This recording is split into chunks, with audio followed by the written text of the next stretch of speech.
Alors, les défis, effectivement, ils sont immenses. On essaie de les adresser. On essaie de les adresser. Et puis, alors, il a bien fallu faire un choix parce qu'on n'a qu'une journée on n'a qu'une journée pour le moment. Et donc, on a souhaité insister ce matin. Et puis, dans l'après-midi, il y aura d'autres sujets et on aura couvert pas mal de ces défis. Deux sujets pour ce matin. Un sujet autour de la gouvernance.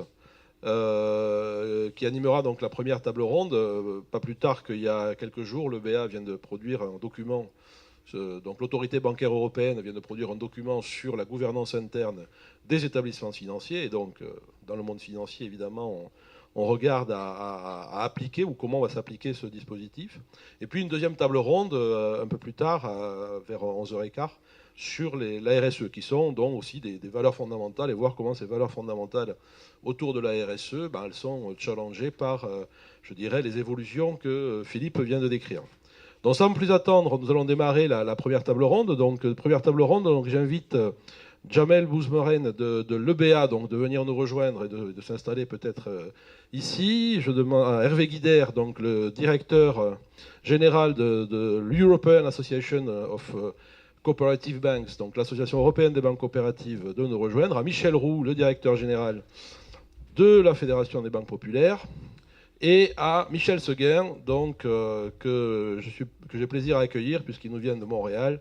Et on sait tous que le monde coopératif, notamment financier au Québec, est largement développé. Donc, nous allons essayer, vous avez vu je dirais, la présentation dans le programme, nous allons essayer au cours de cette table ronde de balayer un petit peu je dirais, les défis qui se posent aux coopératives en matière de gouvernance. Et donc, on a imaginé cette première table ronde autour de questions, je dirais, assez classiques. Hein. Donc, pour démarrer, à savoir un petit peu quel est l'état des lieux. Quel est l'état des lieux aujourd'hui de la gouvernance des coopératives financières, qui a déjà fait beaucoup d'efforts en matière de formation, en matière de structuration. Et j'ai envie de vous adresser la parole, Jamel, pour débuter, pour voir, vous, au niveau global, sans intégrant les coopératives, mais de façon plus générale, quels sont les points d'attention que vous avez eus jusqu'à présent, notamment pour établir ce nouveau règlement. Quels sont les points d'attention que vous avez eus sur la gouvernance des banques en général et peut-être la gouvernance des entreprises en particulier. Puis la deuxième partie de la table ronde sera davantage consacrée à quelles sont les perspectives, comment chacun peut évoluer, s'adapter, intégrer ces différents aspects propres au monde coopératif. Merci Monsieur Lamarck. D'abord, merci pour m'avoir invité, puis merci à l'IAE de Paris-Sorbonne pour accueillir l'autorité bancaire européenne. Nous parlons de défis pour les coopératives. Il y a aussi un défi pour le régulateur bancaire européen s'agissant des coopératives. Et dans ce cadre, j'aimerais peut-être remettre un peu les choses dans leur contexte et ne pas me focaliser uniquement sur le modèle coopératif. Vous savez, il y a constamment des discussions au sein de l'Union européenne sur la nature des établissements. On oppose les établissements cotés versus les établissements non cotés. On y intègre généralement le modèle coopératif. Il y a des discussions autour de la taille des établissements, établissements de taille significative, établissements de petite taille. Je crois que le vrai sujet ici, c'est l'application du principe de proportionnalité, tel que l'EBA essaie de le mettre en œuvre dans les produits qu'elle publie. Et c'est dans ce cadre que la gouvernance des coopératives est prise en compte. Je pense notamment, vous faisiez référence aux orientations en matière de gouvernance interne que nous avons publiées. Je pense notamment au statut de l'administrateur indépendant et aux discussions que nous avons eues avec les représentants des banques coopératives, et nous avons essayé d'y tenir compte. Ceci étant dit, je crois qu'il faut se focaliser plutôt sur les risques qu'encourt une banque. Que vous soyez de petite taille ou que vous soyez de grande taille. Et je pense que le modèle coopératif est dans sa nature très diversifié au sein de l'Europe. Vous avez des établissements en Allemagne ou en Autriche de très petite taille, indépendants, et vous avez le modèle coopératif français avec des GCFEs qui sont qualifiés en tant que tels par le comité de Bâle. Et c'est dans ce cadre que le principe de proportionnalité doit s'appliquer. Les banques encourent des risques de toute nature, petites ou grandes, et le BA se focalise plutôt sur le dispositif de contrôle interne. Sur le dispositif de gouvernance, les banques doivent avoir un dispositif solide, avec CRD4 qui a introduit un certain nombre d'exigences, notamment le renforcement de la revue ou de la stratégie des risques par le board, un dispositif de contrôle interne renforcé avec un responsable de gestion des risques qui a un accès direct au board lorsqu'il y a des incidents significatifs. Et c'est sur ces aspects-là que nous mettons l'accent. Évidemment, comme il a été souligné, les banques coopératives représentent une part importante du secteur bancaire en Europe. Nous essayons de tenir compte des spécificités autant que nécessaire dans nos produits. Néanmoins, je pense que c'est vraiment sur la gestion des risques qu'il faut se focaliser. Bien, merci pour cette première intervention. Effectivement, on voit bien dans les propositions de règlement ou de loi donc, de l'EBA qu'on a ce focus sur la gestion des risques, effectivement. Hervé Guidère, donc vous avez un lieu d'observation privilégié avec l'Association européenne des banques coopératives. Justement, par rapport à cette question de l'exposition au risque, ou de façon plus générale, quels sont aujourd'hui les points que vous observez, les points, je dirais, d'attention, mais aussi les points sur lesquels vous pensez que le monde coopératif a évolué sur la question de la gouvernance, bien sûr. Merci, professeur. Tout d'abord, je voulais vous remercier aussi de tenir cet événement, et je remercie aussi les sponsors de la chaire. C'est pour nous très important que les universitaires s'intéressent à notre modèle coopératif, qui est très souvent ignoré. Je rappellerai que moins de 1% de la recherche universitaire est consacrée au modèle coopératif, alors que nous représentons les 2/3 des établissements de crédit en Europe. C'est juste pour vous montrer le déséquilibre. Donc de telles initiatives, pour nous, sont très positives. Avant de répondre à votre question, je crois qu'il est important de vous rappeler d'où nous venons en tant que tel en matière de gouvernance. Alors certes, nous avons eu la crise, et ça a été rappelé par M. de Sertine, mais il est intéressant de voir l'évolution du législateur, la pensée du législateur, puisque, comme établissement de crédit, nous devons nous conformer à la réglementation. Et je ferai référence à la recommandation de la Commission de 2005 sur la gouvernance. Ce n'est pas très vieux, 2005. C'était une recommandation concernant le rôle des administrateurs non exécutifs et des membres du conseil de surveillance des sociétés cotées et des comités de conseil d'administration ou de surveillance. C'est-à-dire que c'est une recommandation, non pas une directive, donc il n'y a pas force de loi en tant que telle pour l'implémenter. Et d'autre part, cette recommandation qui concernait la gouvernance ne portait pas sur les banques coopératives, puisque ce n'était que sur les sociétés listées. Alors, je ne dis pas que nous étions hors radar en tant que tel, mais à cette époque, le législateur avait pris soin de séparer ce qui ressortait des sociétés cotées des sociétés non cotées. Or, ceci a totalement maintenant été effacé. Jamel vient de le rappeler. L'approche est différente. C'est une approche risque en tant que telle. Alors, l'impact que cela peut avoir pour nos organisations dépend de la manière dont nos organisations sont structurées. Et grosso modo, il y a 3 familles d'organisations coopératives en Europe. Il y a les banques coopératives qui agissent en solo, en tant que telles. C'est-à-dire que ce sont des établissements de crédit à statut coopératif. C'est le cas des banques populaires, Banco Popolare, en Italie. Et ensuite, il y a un deuxième groupe de familles. Ce sont les banques régionales, coopératives, banques locales ou régionales, qui sont affiliées à un organe central, affiliées de manière permanente. Et là, je me réfère à l'article 10 du règlement sur les fonds propres. Qu'est-ce que cela veut dire? Cela veut dire que l'organe central a des missions de supervision des banques régionales, notamment en matière de gouvernance.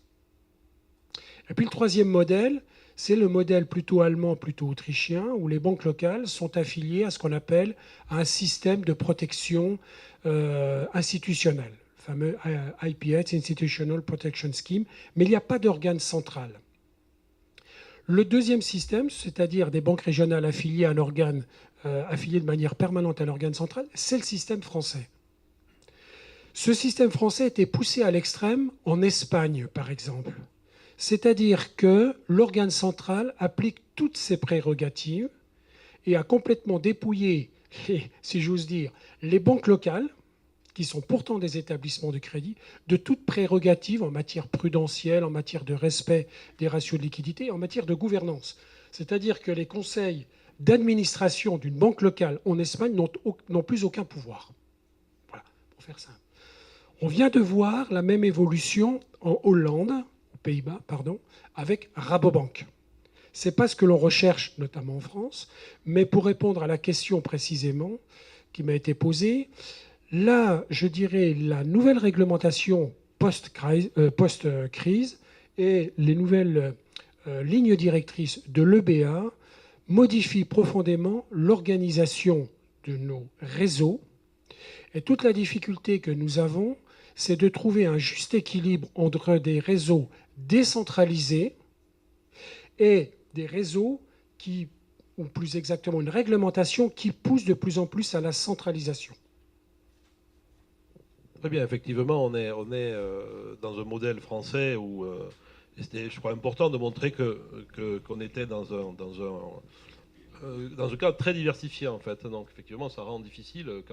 D'ailleurs, pour les chercheurs, c'est vrai qu'il y a assez peu de recherche. Et là, moi, je suis très heureux qu'on ait pu avoir de contributions, et ce qui nous permet aussi à nous, entre nous, de savoir qui fait des recherches sur quoi, sur ces questions des coopératives financières en particulier, et de façon plus générale sur les coopératives, avec un numéro spécial de la Revue française de gestion qui sera consacré aux coopératives en général et au modèle coopératif. La question, effectivement, c'est que justement face à cette diversité, pour nous qui cherchons un peu des régularités, c'est vrai que la tâche n'est pas aisée de ressortir une régularité ou des principes fondamentaux du modèle coopératif, lui-même étant fortement diversifié. Alors je me tourne vers Michel Roux, donc le directeur général de la Fédération des banques populaires. Vous avez été évoqué en tant que modèle avec organe central et supervision, donc BPCE. Voilà, comment effectivement jusqu'à présent vous avez, face à la crise, ça a été rappelé, fait évoluer votre gouvernance, ou en tout cas quelles sont les caractéristiques un petit peu de votre gouvernance qui ont permis peut-être aussi de passer un peu au travers de la crise avec un petit peu moins de conséquences que pour d'autres. Merci Eric, merci pour cette belle initiative.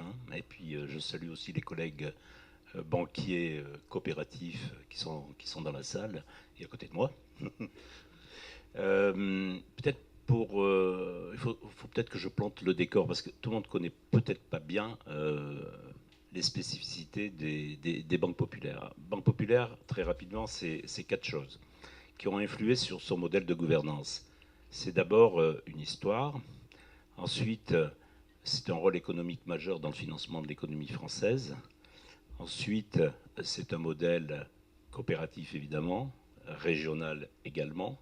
Et puis, c'est un copropriétaire de son organe central avec les caisses d'épargne. Donc, ces 4 éléments ont influé. D'abord, 2 mots sur l'histoire. Les banques populaires sont le résultat d'un mouvement humaniste, comme le Crédit Mutuel, je salue Gérard Le Sol, comme le Crédit Agricole, comme les caisses d'épargne. Un mouvement humaniste qui les a créés autour de valeurs, de solidarité, d'audace, de confiance dans l'esprit d'entreprendre, de confiance dans les hommes et dans leur capacité d'entreprendre. Pour ce qui concerne les banques populaires, elles ont fêté en mars dernier les 100 ans de la loi Clémentel. La loi Clémentel, elle leur a donné un nouvel élan, puisqu'elle a confié aux banques populaires, en sortie de Première Guerre mondiale, eh bien la responsabilité, cette grande mission de reconstruire le tissu économique des petites entreprises françaises, parce que l'armistice venait et il fallait penser à tous ceux qui rentraient des tranchées et qui avaient perdu soit leur travail ou qu'il fallait qu'ils retrouvent une activité. Donc ce sont des petits artisans, des petits commerçants qui, en proximité, ont mis leur épargne en commun pour se financer entre eux, parce que les grandes banques classiques ne réservaient leur financement qu'à la grande économie. Ceci a insufflé, ce caractère historique, un esprit entrepreneurial fort qui perdure aujourd'hui dans l'organisation de notre gouvernance. C'est un rôle économique important puisque 37% des entreprises françaises sont clients des banques populaires. Voilà. Donc aujourd'hui, c'est 9,2 millions de clients, c'est 1,5 million de clients d'entreprise. Il y a 500 000 associations et le reste, un peu plus de 7 millions de particuliers. C'est 3300 agences, 200 centres d'affaires en région. C'est 15 banques populaires, 13 sont régionales. Et elles ne sont pas concurrentes entre elles. C'est-à-dire que la Banque populaire Aquitaine Centre-Atlantique, par exemple, elle ne peut pas dire « j'oublie la Creuse parce que la Creuse, ce n'est pas un potentiel de développement énorme et je vais me consacrer sur Paris ». Elle ne peut pas le faire. Il faut qu'elle accompagne la création de richesses dans la Creuse. Donc ceci aussi influe sur d'autres modèles de gouvernance. Il faut qu'on soit capable, en proximité, d'avoir des relais d'opinion. Et ça va être aussi un des rôles de nos administrateurs, en proximité, pour pouvoir faire émerger et avoir cette bonne compréhension de la spécificité économique des micro-territoires. C'est un modèle coopératif, c'est-à-dire qu'on parle de pyramide inversée. Ça veut dire que ce sont nos clients. Alors, tout le monde connaît le slogan du Crédit Mutuel, une banque qui appartient à ses clients. Mais Banque Populaire, c'est pareil. C'est une banque qui appartient à ses sociétaires. Il y a 9,1 millions de clients, je vous le disais. Il y a 4,2 millions de sociétaires. Ces 4,2 millions de sociétaires détiennent 100% du capital social des banques populaires. Un sociétaire, en moyenne, il a 2300 € de part sociale. C'est-à-dire qu'il y a une très forte dilution du capital social à travers le sociétariat. On a 80% des sociétaires qui détiennent moins de 5000 € de part sociale. Alors qu'un client, en moyenne, détient 30 000 € d'épargne chez nous.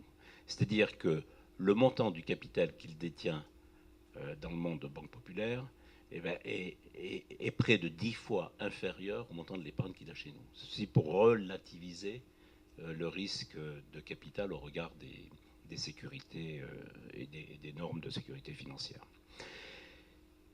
Ça veut dire une gouvernance très diluée et on est dans un modèle.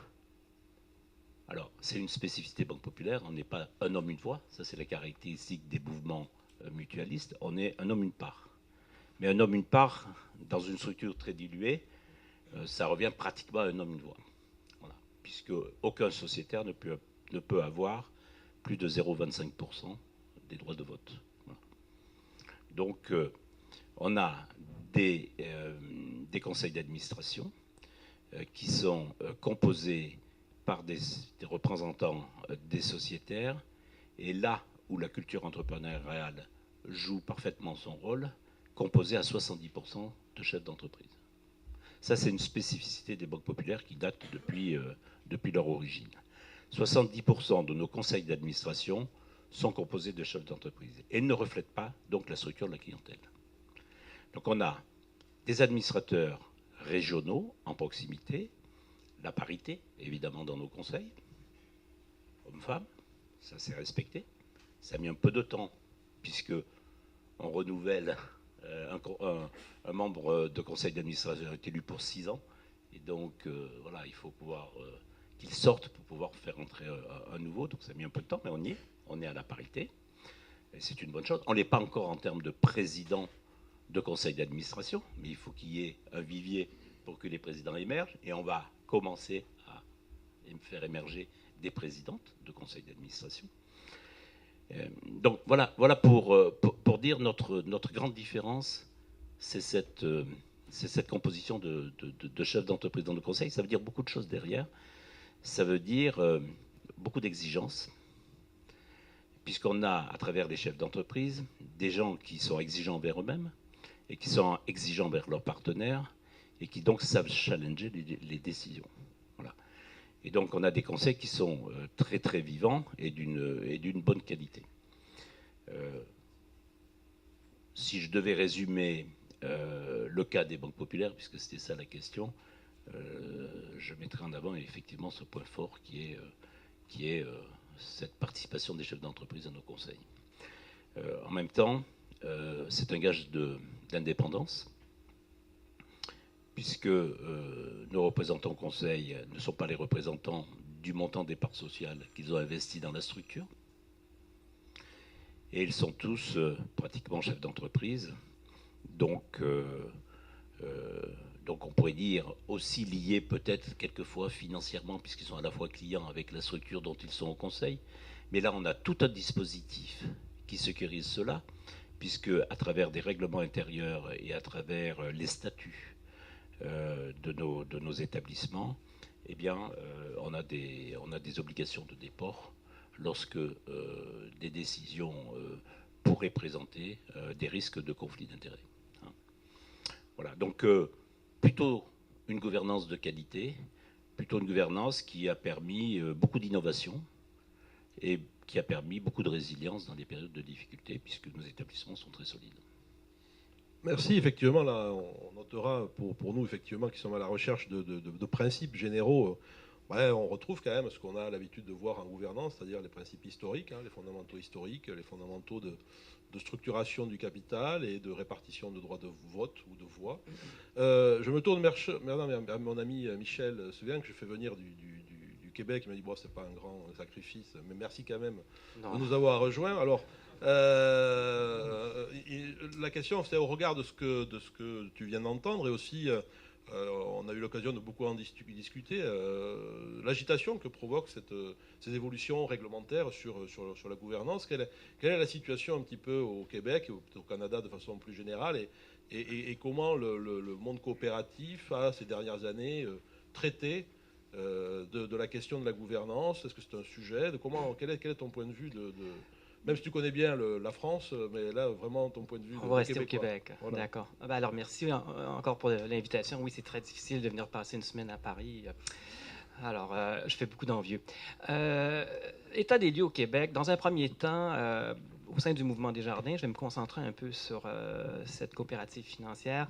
C'est sûr, il y a une prise de conscience sur l'importance de la gouvernance. À preuve, la nouvelle présidence, M. Cormier est devenu président du mouvement Desjardins au printemps dernier. Le premier congrès qui a mis en place, qui va avoir lieu justement à la fin du mois, le 28 octobre prochain, porte spécifiquement sur le modèle de gouvernance du mouvement Desjardins et propose une série d'orientations pour faire un peu des réformes assez importante et majeure, mais on pourra y revenir tantôt. Donc, pourquoi cette prise de conscience-là? C'est sûr, il y a une question de gestion de risque. Le mouvement Desjardins a été identifié par l'Autorité des marchés financiers au Québec comme une entreprise systémique, c'est-à-dire que le mouvement Desjardins, c'est la plus importante institution financière au Québec. Si demain matin, le mouvement Desjardins vivait une crise, à la limite faisait faillite, ça serait le Québec qu'elle emporterait avec elle dans une récession quand même importante. Donc, on parle d'un actif de 270 milliards, on parle... et aussi, ce qu'il faut comprendre, c'est que pendant longtemps, il y avait une multitude de coopératives financières autonomes qui étaient propriétaires du mouvement Desjardins. Donc, c'est un réseau de coopératives autonomes avec leur propre structure de gouvernance, avec leur propre conseil.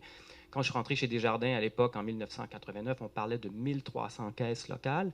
Aujourd'hui, les prognostics pour la fin 2018, on parle de 250 caisses, ce qui veut dire que c'est plein de caisses qui se sont fusionnées.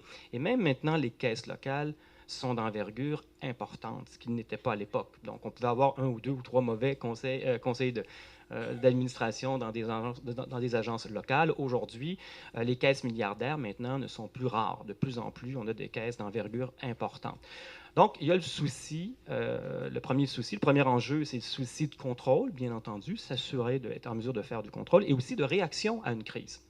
Est-ce que le mouvement Desjardins est en mesure, puis c'est un des gros soucis de l'autorité des marchés financiers, savoir si demain matin on vivait une crise comme en 2008, est-ce qu'on est capable de prendre une décision et de la mettre en pratique en 24 heures?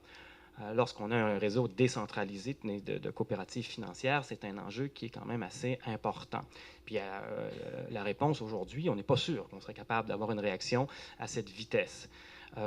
Donc ça, c'est un souci de contrôle. Mais il y a aussi un autre souci au niveau de la gouvernance chez Desjardins, c'est un souci stratégique. On a parlé tantôt, on a fait l'introduction sur l'importance des nouvelles technologies. On a évoqué le big data. Un des enjeux relativement aux institutions financières, c'est d'être capable de sortir quelque chose de ce big data-là. De l'information, on en a. À la limite, on en a trop. C'est comme chercher une aiguille dans une botte de foin. Comment sommes-nous en mesure de cette information-là, de sortir des pratiques commerciales qui vont nous permettre de tirer notre épingle du jeu sur le marché? Donc, on dit toujours que le rôle d'un conseil d'administration, d'une bonne gouvernance, est de s'assurer que l'entreprise soit forte, saine, mais également concurrentielle. Donc, comment peut-on utiliser ça? Comment peut-on relever ce défi d'interprétation du big data? On parle de l'intelligence artificielle, oui, mais il y a quand même, un bon chercheur va toujours dire qu'une donnée est une donnée. L'interprétation, on fait affaire souvent avec des focus group pour être capable d'interpréter ces données-là.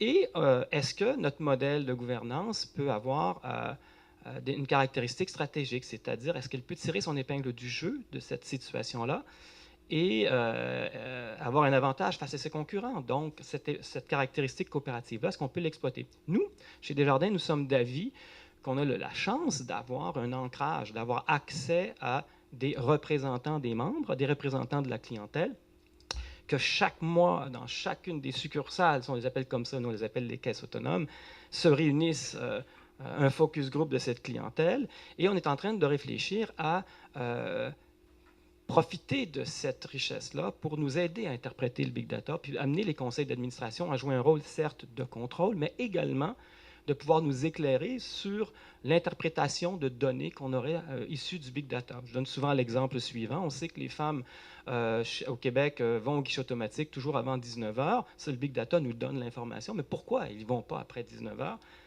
Posez la question à des femmes sur un conseil, ils vont vous dire, après 19 h, on a peur, il y a un élément de sécurité, si vos guichets étaient plus éclairés. Donc, cet ancrage-là peut nous permettre, nous estimons, d'avoir un éclairage sur quel type de pratique commerciale on peut mettre en place. Et on pense qu'on a un avantage sur la concurrence par rapport à ça. Puis, on devrait utiliser notre gouvernance pour être en mesure de pouvoir faire ça. Donc, le conseil d'administration ne passerait pas uniquement son temps à regarder dans le rétroviseur les rapports financiers pour s'assurer que tout va bien, mais pourrait aussi apporter un éclairage sur le futur en regardant d'autres types de rapports qui seraient issus du big data. Donc, on a ce projet-là.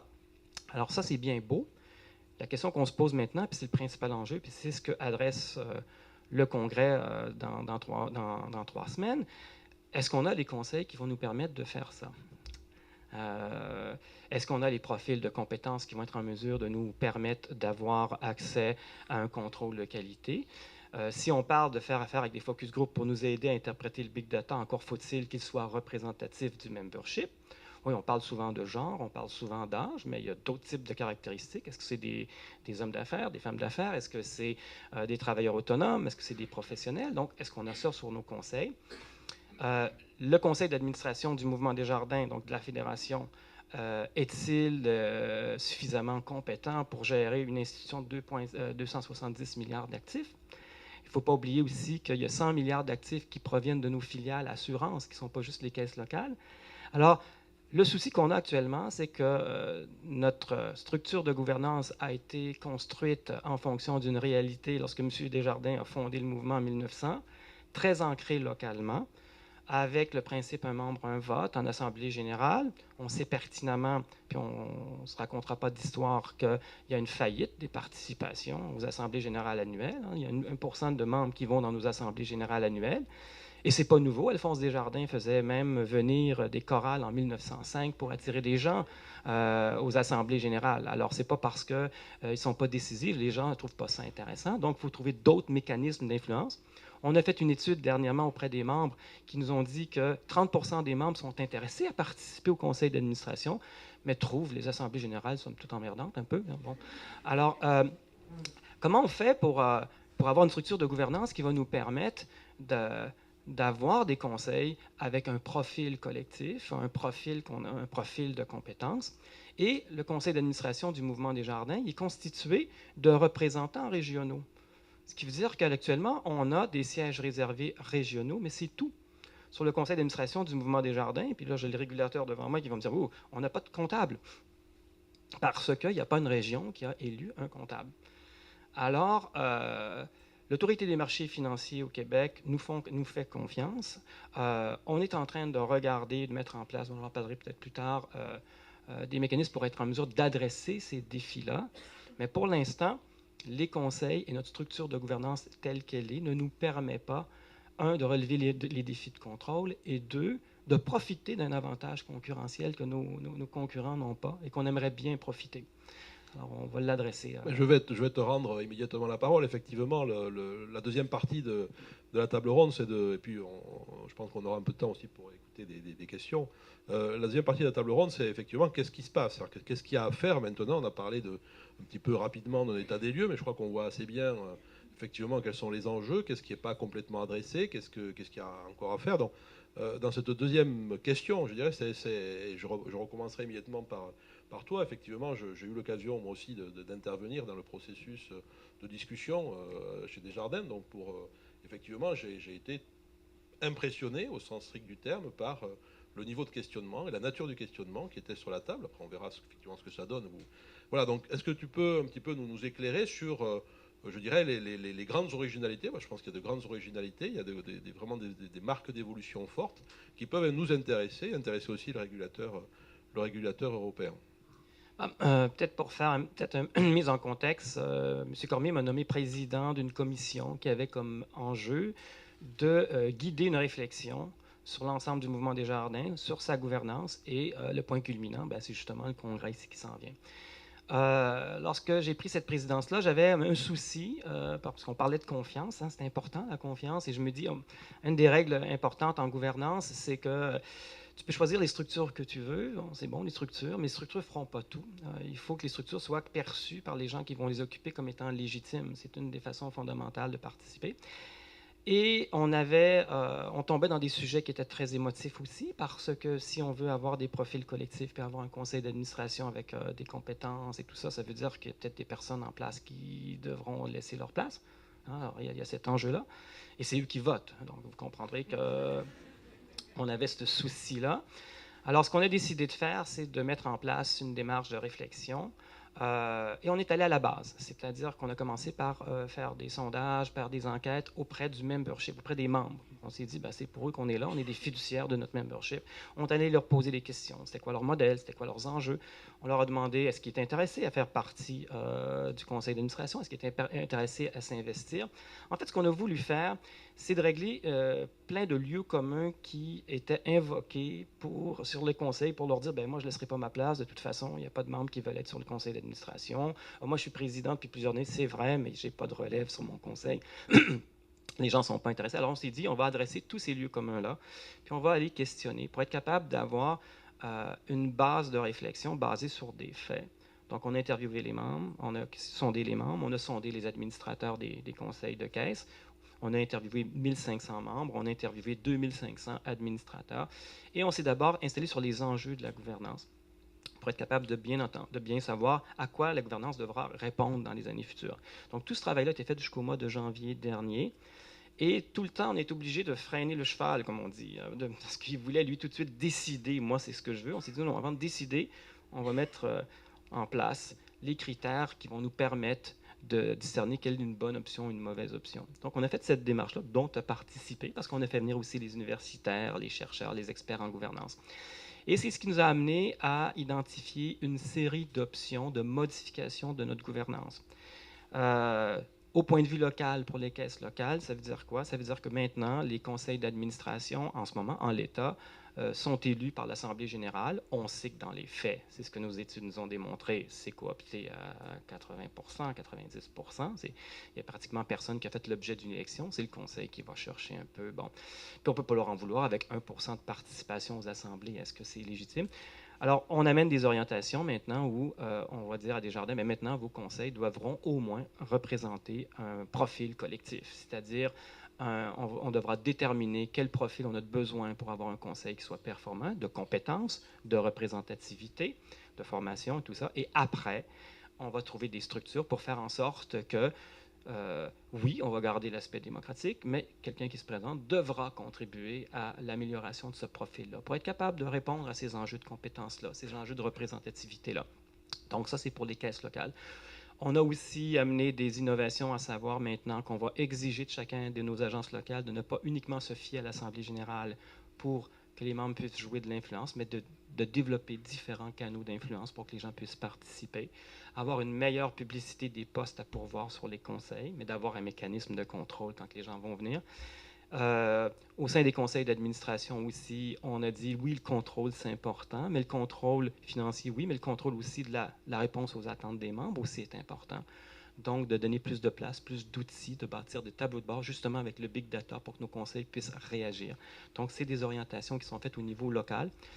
Puis au niveau de la fédération, ben, il y a des enjeux. Il y en a, par exemple, 4 majeurs. Premier enjeu, ben, le profil collectif. Maintenant, le conseil d'administration devra se doter d'un profil collectif. Compétences, représentativité des jeunes, des moins jeunes, des hommes, des femmes, des professionnels, des représentants des communautés culturelles. Donc, d'avoir ce profil-là.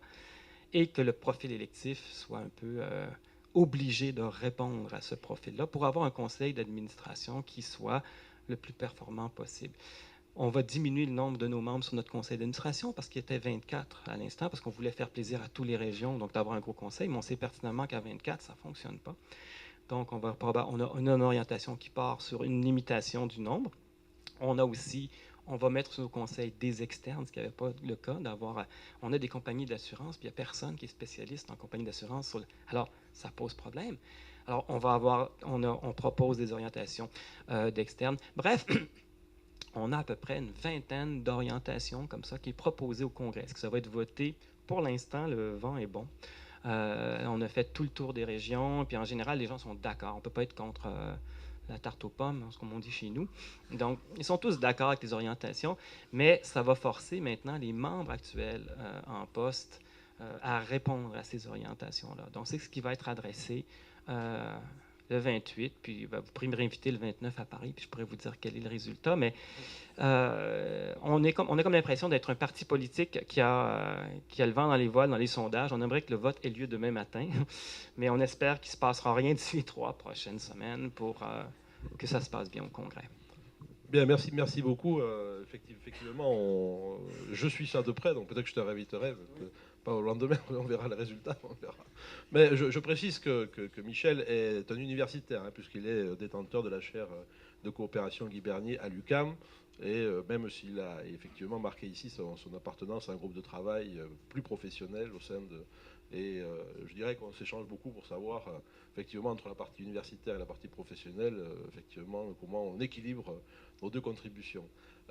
Michel Roux, donc, par rapport à ces exemples-là qui viennent d'être cités, qui sont en phase d'implémentation, même de décision, vous, au regard des évolutions réglementaires récentes et de ce qui se passe actuellement, c'est par rapport à votre structure qui vous donne aujourd'hui satisfaction, est-ce que vous envisagez ou vous avez, je dirais, des points d'attention pour le futur?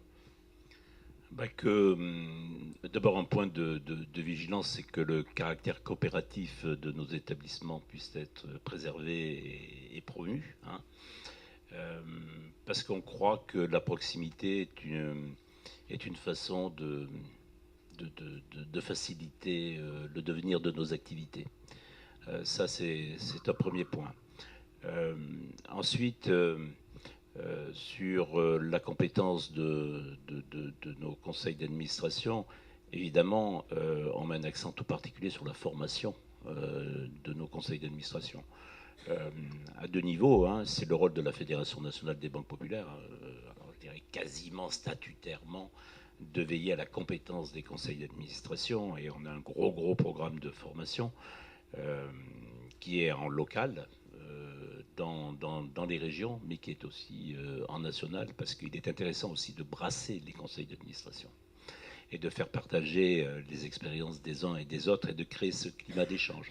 Et c'est aussi la raison pour laquelle on a créé tous les 2 ans une université d'été des administrateurs de l'ensemble des banques populaires régionales. Et ça, c'est très important, ça dure 2 jours, et ça permet de leur apporter un autre regard sur le monde qui bouge, sur les enjeux qui sont les enjeux de nos établissements face à ce monde qui bouge, mais également le rôle et la responsabilité qu'ont les administrateurs dans l'accompagnement et les bonnes orientations stratégiques face à cet environnement mouvant.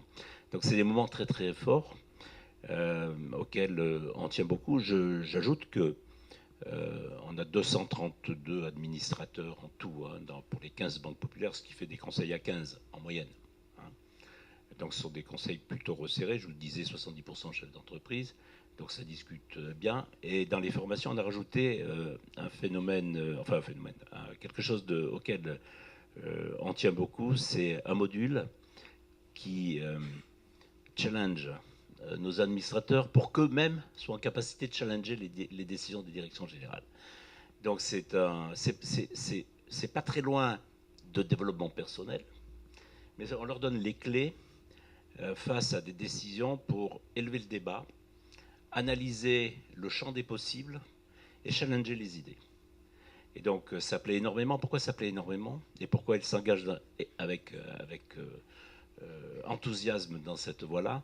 C'est parce que ça leur sert aussi en tant que chef d'entreprise à titre personnel. Et c'est vraiment très important. Voilà, c'est une idée qu'on est en train vraiment de renforcer, et dont on attend beaucoup, même si je disais la qualité des conseils du fait de sa composition, elle est relativement satisfaisante. C'est d'autant plus important que nos administrateurs, à travers les présidents des conseils d'administration, par exemple, ils sont aussi administrateurs du groupe BPCE dans l'organe central. Le conseil de surveillance de BPCE est composé majoritairement par des présidents de banques populaires et de caisses d'épargne. Et donc là, on retrouve aussi des enjeux de grands groupes bancaires. Et donc, il est évidemment très très important qu'on ait à ce niveau des gens les plus qualifiés possibles. Et ils irriguent également les conseils d'administration des filiales de BPCE, Natixis, et toutes les filiales assurance, crédit bail, etc., toutes les filiales métiers qui en découlent. Donc, on a à la fois donc ce juste équilibre entre expertise, proximité et compétences qu'il faut toujours maintenir. Voilà. La chose qui nous tient le plus à cœur, c'est évidemment le caractère coopératif, parce qu'il dégage de succès commerciaux. Les produits, c'est de plus en plus banal, ça ne fait pas la différence. Le parcours client, il faut que tout le monde soit au meilleur standard. Et ce n'est pas celui que les banques vont imposer à leurs clients, c'est celui que les clients imposent aux banques parce qu'ils vivent ça à l'extérieur. Et donc, on aura tous le même. C'est de moins en moins différenciant. Et in fine, quand les produits sont banaux, quand les parcours clients sont de plus en plus indifférenciés, qu'est-ce qui reste? La conception que l'on a de notre travail, les valeurs. Et donc, on rejoint là l'ADN coopératif et l'ADN de proximité. Et je pense que si on perd ça, on perd des éléments de solidité pour l'avenir. C'est pour ça qu'on est très attaché à ça. Merci. Alors, Hervé, si on regarde ça de façon plus globale au niveau européen, quelles sont les initiatives que vous avez pu identifier par rapport à celles qu'on vient d'entendre sur les banques populaires? C'est que comment les banques coopératives, dans ces différents modèles finalement, prennent en compte à la fois l'évolution réglementaire et puis tout simplement aussi l'évolution de leurs responsabilités en matière de risque ou en matière même de choix stratégiques. Pour répondre à cette question, déjà peut-être un commentaire par rapport à ce qu'ont dit mes deux collègues. J'ai l'impression que notre gouvernance coopérative a failli. Et on nous demande de la changer. Qu'on me prouve que cette gouvernance a failli. Oui, il y a un cas que j'ai en tête et que mes collègues ont certainement en tête, c'est au Royaume-Uni avec CoBank. CoBank qui, entre parenthèses, a le nom de banque coopérative, mais n'était pas une banque coopérative. Bon, a failli par incompétence, etc., etc. C'est, à ma connaissance, le seul cas que j'ai. Néanmoins, notre collègue de Desjardins, qui a travaillé avec Desjardins, l'a montré, il y a, où le régulateur nous pousse à modifier fondamentalement notre gouvernance. Mais nous nous y opposons. C'est aussi simple que ça. Alors ça ne va pas faire plaisir à mon voisin, mais je me dois de le rappeler, encore une fois, qu'il nous prouve, et que les régulateurs européens nous prouvent que notre gouvernance était mauvaise. La crise n'est pas venue des banques coopératives. La crise est venue de la faillite de Lehman Brothers. Je rappellerai la composition du conseil d'administration de Lehman Brothers. 20 membres, dont 15 indépendants. Moyenne d'âge supérieure à 80 ans. Bon, résultat des courses, on voit où nous en sommes aujourd'hui. Nous devons revoir fondamentalement notre gouvernance parce qu'une banque aux États-Unis a failli. Deuxièmement, la bonne gouvernance ou l'efficacité de la gouvernance dépend aussi du rôle du superviseur.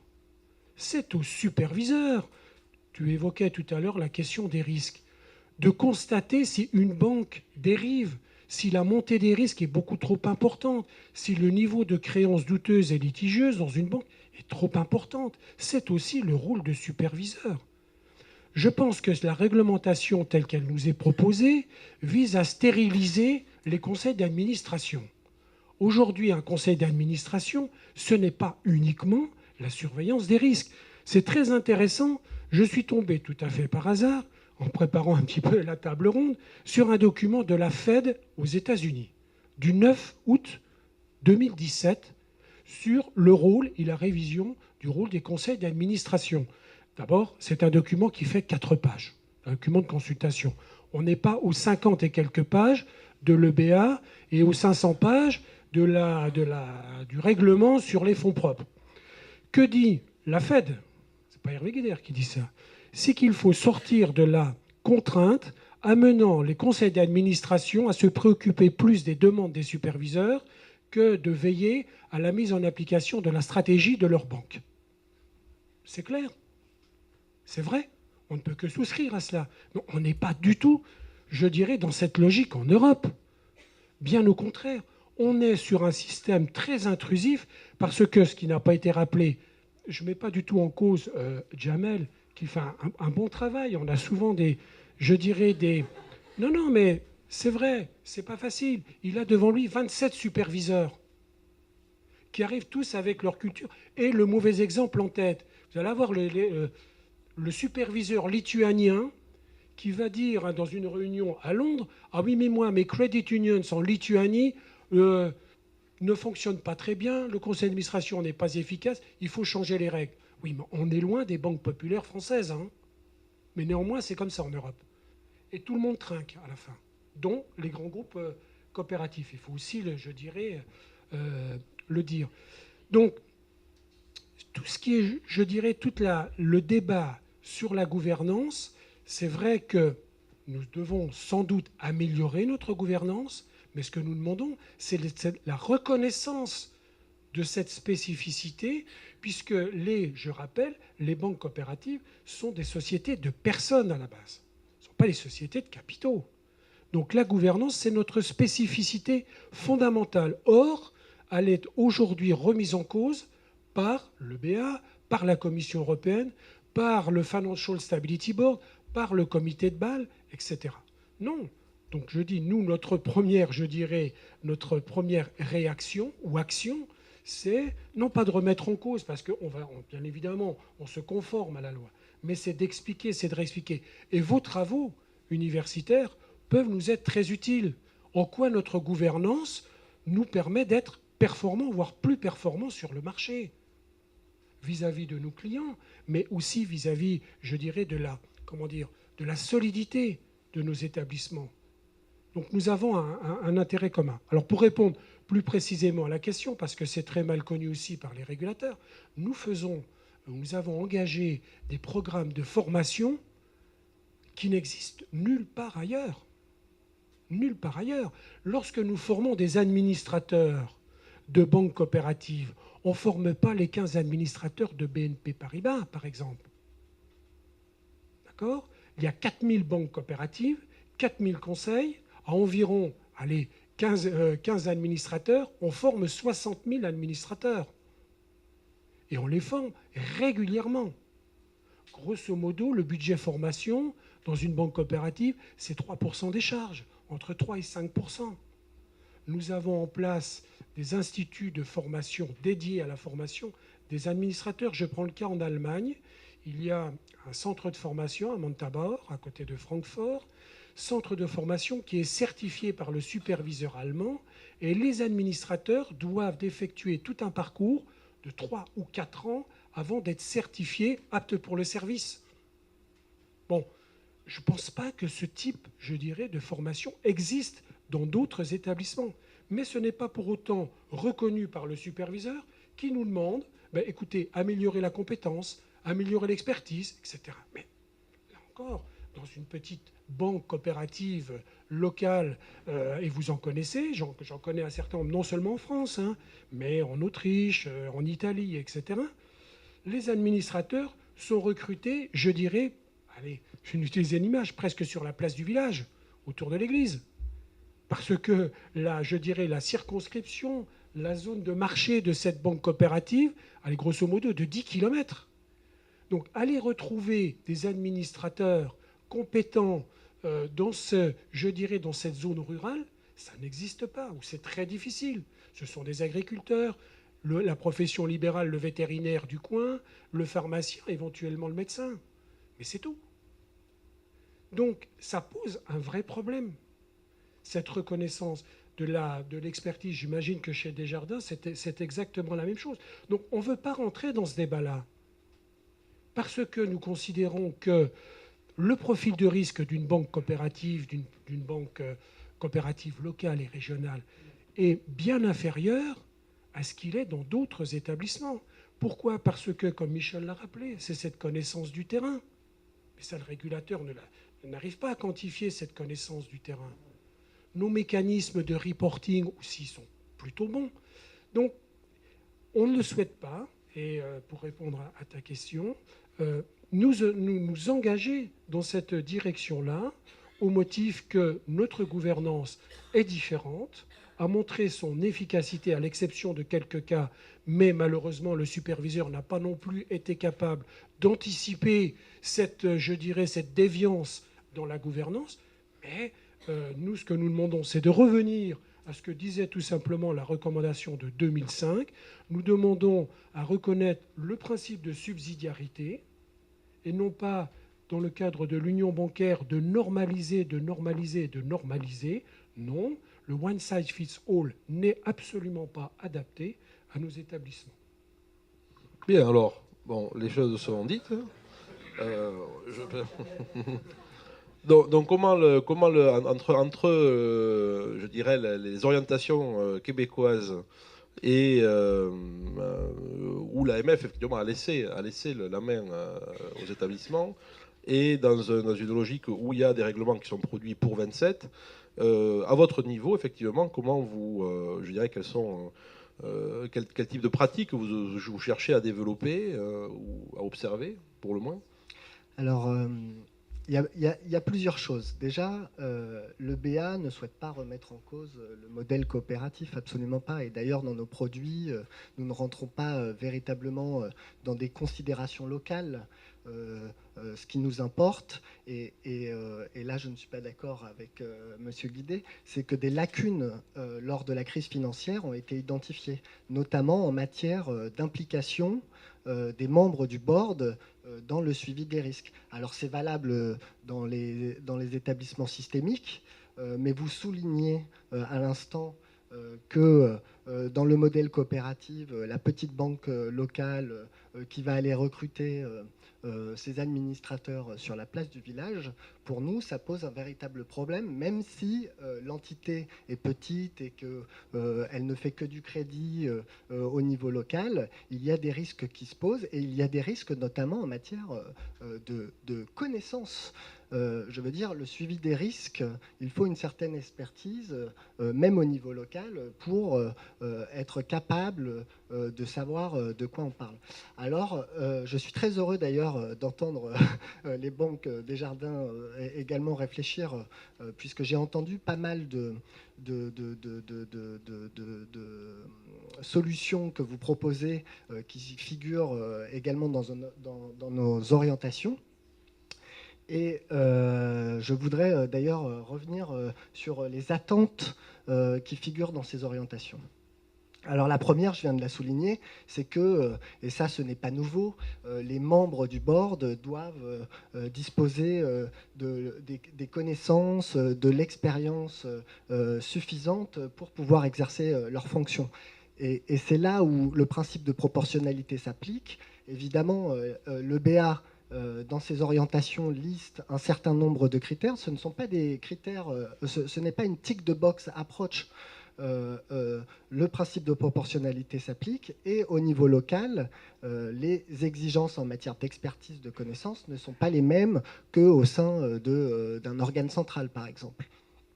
Alors, la nouveauté qui n'a pas été évoquée, c'est qu'on ne se concentre pas uniquement sur les membres du conseil d'administration, mais on se concentre dorénavant aussi sur les responsables de fonctions clés. Les responsables de fonctions clés doivent être soumis à une évaluation de leur aptitude. Quand je dis les responsables de fonctions clés, j'entends par là les responsables du contrôle interne, donc compliance, audit interne, gestion des risques. Et nous avons également intégré le directeur financier. Ces personnes-là doivent justifier de conditions d'honorabilité, mais aussi d'expérience et d'expertise. Et nous avons tenu compte là de l'organisation du modèle coopératif, puisque dans le papier de consultation, je le conçois, il y avait une approche très très stricte. Dorénavant, dans la version finale, seuls les responsables de fonctions clés au niveau du groupe, leur évaluation, seule leur évaluation sera soumise au superviseur, même si en interne, l'établissement reste responsable pour l'évaluation de ces personnes. Une nouveauté que nous avons introduite, et vous l'avez souligné, c'est que le board, évidemment, compte tenu de la complexification des affaires, de la digitalisation, le board, dans son ensemble, doit disposer des connaissances collectives. Nous savons qu'un seul membre ne peut pas disposer tout seul de toute l'expertise. Donc, nous demandons à ce que le board, dans son ensemble, dispose des connaissances générales pour pouvoir s'impliquer dans les affaires de l'établissement. D'ailleurs, nous avons développé un instrument qui figure dans les orientations, une matrice de connaissances collectives qui là aussi n'est pas une tick the box approach. Ensuite, et là nous avions identifié aussi des lacunes, et l'EBA a publié d'ailleurs une recherche sur le temps que les administrateurs consacraient à l'exercice de leurs fonctions. Et il est apparu, alors c'est une étude, c'est un benchmark au niveau européen, et il est apparu que les administrateurs ne consacraient pas suffisamment de temps à l'exercice de leurs fonctions. Nous avons donc précisé des critères à évaluer, et les établissements doivent justifier et doivent même préciser le temps que ces administrateurs doivent consacrer à l'exercice de leurs fonctions lorsqu'ils les sélectionnent. Ensuite, un autre point très important, et c'est là où je me dirige vers Monsieur Guidé, un point qui a fait l'objet de beaucoup de discussions, c'est la distinction entre l'indépendance d'esprit des administrateurs, vous y faisiez référence. Les administrateurs doivent être capables de challenger leurs pairs. Il y avait ce qu'on appelle des phénomènes de group thinking au sein des boards. Et par l'indépendance d'esprit, le législateur européen a voulu un peu casser ce phénomène de group thinking. Et il doit y avoir des membres tous les membres, non pas certains, mais tous les membres doivent être capables de challenger les décisions au sein d'un board. Ensuite, il faut distinguer cette indépendance d'esprit avec le statut de membre indépendant qu'il doit y avoir dans un conseil de surveillance. Alors, oui, le modèle coopératif est pris en compte, puisque dans le papier de consultation, le BA avait une approche très stricte en termes de nombre d'administrateurs et les critères aussi qui devaient être appréciés pour la qualité d'administrateur indépendant. Nous avons révisé et nous avons tenu compte des spécificités du modèle coopératif. Et pour les établissements non cotés, la présence d'un seul administrateur indépendant est nécessaire. Mais pourquoi nous demandons la présence d'un administrateur indépendant? Parce que vous devez avoir un membre qui, par de ses qualités, qui n'a pas de conflit d'intérêts avéré ou potentiel, doit être capable de représenter les intérêts de toutes les parties prenantes. Et ça doit être la personne qui puisse dire non, et son nom est acté dans les procès-verbaux, et il doit y avoir suffisamment une opinion différente dans la prise de décision. Voilà ce que nous attendons. Bon, et je crois que... Merci, j'ai envie de dire beau programme. Là au moins, moi, quand j'entends tous les critères, hein, si je fais 2 mots de conclusion avant de laisser la place à 1 ou 2 questions d'ici 11 heures, hein, notre timing est évidemment serré sur une journée comme ça. Tous les sujets qu'on a l'habitude de voir posés dans les travaux de recherche sont sur la table. C'est qu'on parle d'expertise, d'indépendance, indépendance d'esprit, indépendance avérée, enfin en tout cas moins autre que esprit. Effectivement, là je me tourne vers les chercheurs, vers aussi les étudiants qui nous font le plaisir d'être là. C'est effectivement des sujets fondamentaux. Et quand on fait d'ailleurs des enseignements autour de la gouvernance, c'est pas toujours simple d'expliquer à nos participants, jeunes ou moins jeunes d'ailleurs, effectivement que ces critères-là ne sont pas stabilisés et que de notre point de vue, il y a beaucoup de marge d'interprétation que l'on observe dans les pratiques, que ce soit des pratiques d'ailleurs de sociétés cotées ou non, enfin, non coopératives, évidemment, pour ce qui est des sociétés coopératives. Donc là, je veux dire qu'on est rassuré parce qu'on est dans nos champs et qu'effectivement on peut faire de la recherche parce que les préoccupations sont vraiment celles que l'on retrouve dans nos travaux et sur les sujets que l'on retrouve dans nos travaux. Moi, il y a juste un point sur lequel, effectivement, mais qui est un point plus général et qui ne touche pas d'ailleurs spécialement aux banques coopératives, qui est de dire il y a une évolution, on le voit chez Desjardins, il y a une évolution marquée pour sortir d'un rôle disciplinaire du conseil d'administration, qui est essentiellement disciplinaire, c'est-à-dire que peu contributif aux décisions, mais très, très challengeant sur les décisions qui lui sont proposées, à un rôle beaucoup plus contributif, moins disciplinaire, beaucoup plus contributif. C'est ça quand même la bascule conceptuelle, hein, je dirais.